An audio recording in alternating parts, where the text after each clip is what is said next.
안녕하세요. 안 선생입니다. 순차적 온라인 계약이 시작됨에 따라 출결 관리에 고민이 많으실 것 같은데요.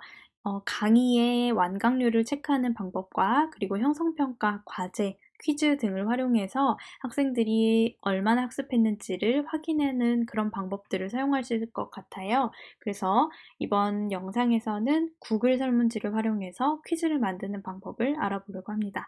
구글에서 구글 설문지 라고 검색을 하시거나 계정에 로그인된 상태에서 오른쪽 위에 점 9개를 눌러보시면 문서라는 게 있을 거예요. 이게 뭐 밑에 있기도 한데 구글 문서를 클릭해 주시면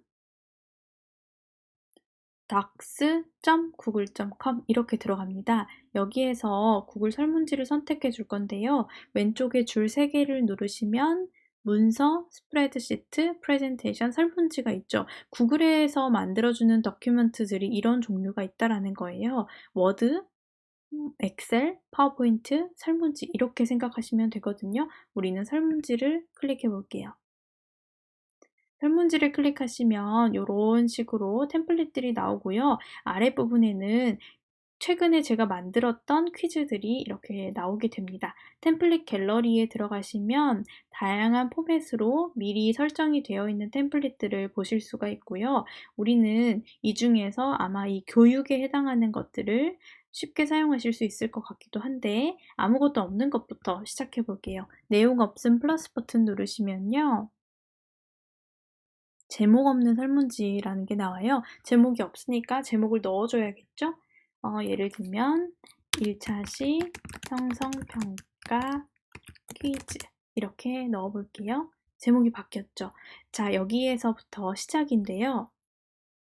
설문지를 할 건지 퀴즈를 할 건지 일단 결정하셔야 돼요. 우리는 형성평가를 할 거기 때문에 퀴즈 양식으로 만들 거예요. 그러면 오른쪽 위에 톱니바퀴를 눌러서 퀴즈 탭을 선정하시고요. 퀴즈로 만들기를 켜주시면 아랫부분이 활성화되죠.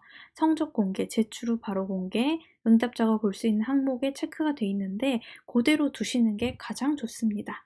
그리고 프레젠테이션을 눌러보시면요. 다른 응답을 제출한 링크 표시가 나오는데 이거는 없애주시는 게 좋아요. 링크가 표시돼 버리면 아이들이 이건 뭐지 하고 한번 누른단 말이죠. 그러면 형상평가를 또 풀게 되는 경우가 있어요. 나중에 이제 수백 개를 수합해서 확인하실 때 같은 이름이 두세 개가 있으면 정리할 때 굉장히 번거로워질 수 있기 때문에 이 체크를 없앤 다음에 저장하겠습니다. 이게 기본 세팅이에요. 그러면 퀴즈로 바뀌었기 때문에 설문이 아니라서 문항마다 아래 보시면 답안과 배점이 형성되게 돼요. 여기부터 이제 문항을 만들어 보도록 하겠습니다.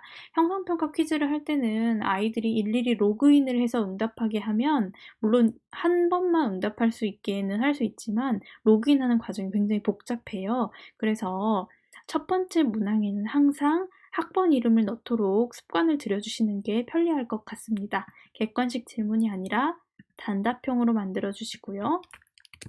학번 이름을 써주세요. 저는 항상 예시를 들어주는 편이에요.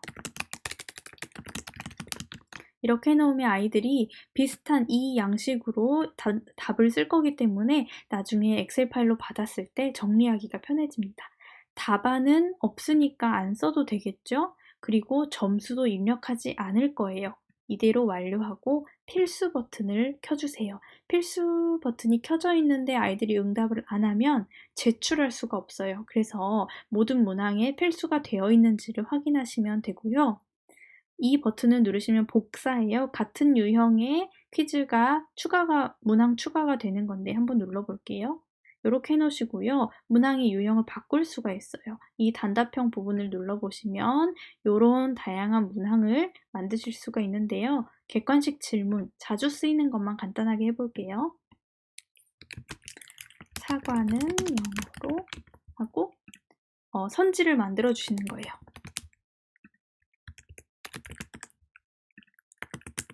이렇게 해주시고요. 퀴즈이기 때문에 답이 있고 배점이 있겠죠. 자, 이번에는 이 부분을 클릭하셔가지고 답은 애플이고요. 점수는 5점을 주겠다. 설정을 해두시는 거예요. 필수로 체크되어 있지요. 이렇게 한 문제가 만들어졌어요. 그러면 오른쪽 위에 보시면 총점에 5점이라고 써지는 게 보이십니다. 자, 하나 더 만들어 볼게요. 이번에는 복사가 아니라 오른쪽에 플러스 버튼으로 질문 추가를 해볼게요. 그러면 위에랑 세팅이 달라요. 필수의 체크가 꺼져 있는 게 보이실 거죠? 보이시죠? 그럼 눌러볼게요. 그리고 답안의 배점도 0점으로 돼 있는 걸 보실 수가 있습니다. 자, 다음 문제는 이번에는 단답형으로 만들어 볼게요. 스펠링을 체크해 보는 문제예요. 사과를 영어로 써주세요. 해놓고 단답형인데 정답이 있으니까 답안을 만들어주면 되겠죠? 정답 추가.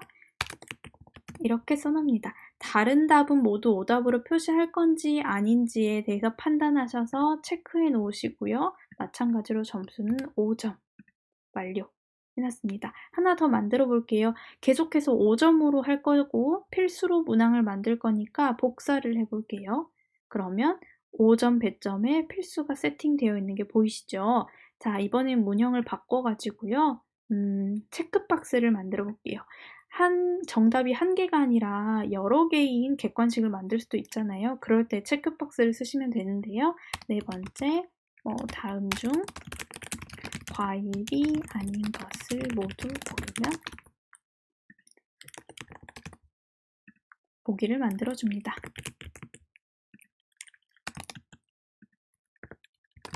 이렇게 해놓고요. 답안을 체크해 주시면 돼요. 답안은 이렇게 5점 기본 세팅되어 있죠? 완료.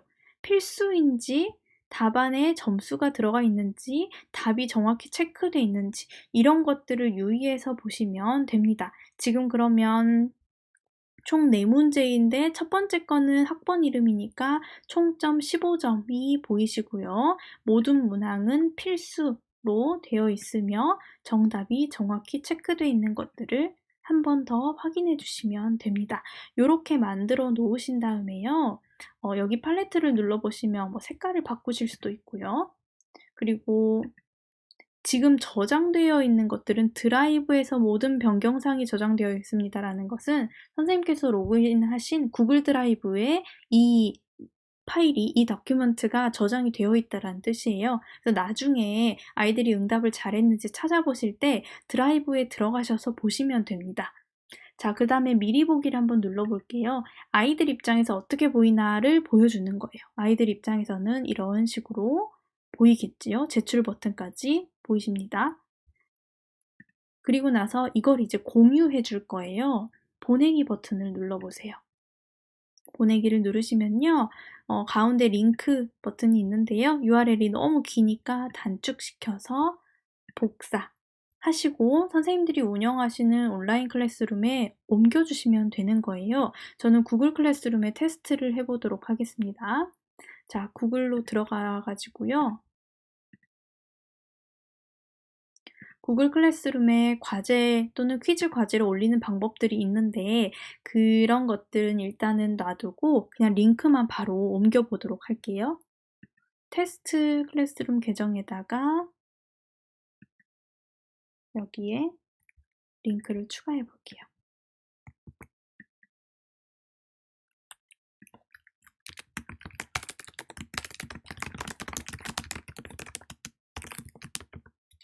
만들어 주시면 됩니다.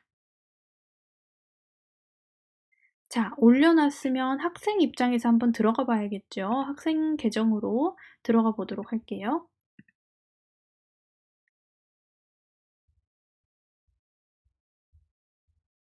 학생들은 선생님이 어떤 영상과 함께 이 링크를 올렸을 거예요. 그러면 영상으로 공부를 하고 퀴즈를 눌러서 퀴즈를 풀면 됩니다. 아이들이 응답을 한다라고 가정할게요. 사과를 영어로 써주세요. 자, 이렇게 오답을 썼다라고 가정하고요. 이렇게 제출합니다.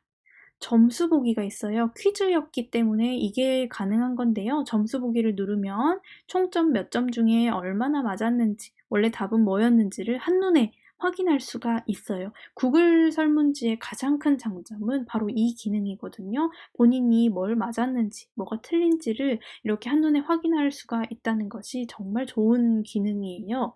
다만 구글 설문지에서 없는 기능은 설문을 할 수 있는 기간을 따로 설정하는 기능이 없어요. 그래서 이거를 구글 클래스룸에서 사용하시는 선생님들께서는 과제에서 기간을 설정한다든지 아니면 뭐 이 퀴즈 설명란에다가 따로 기간을 명시해 준다든지 이런 식으로 조정을 해 주셔야 하고요. 학생이 이렇게 제출을 했으면 이제 다시 선생님 입장에서 가볼게요. 아까 만들었던 이 퀴즈인데요. 응답 1이 뜬 게 보이시죠?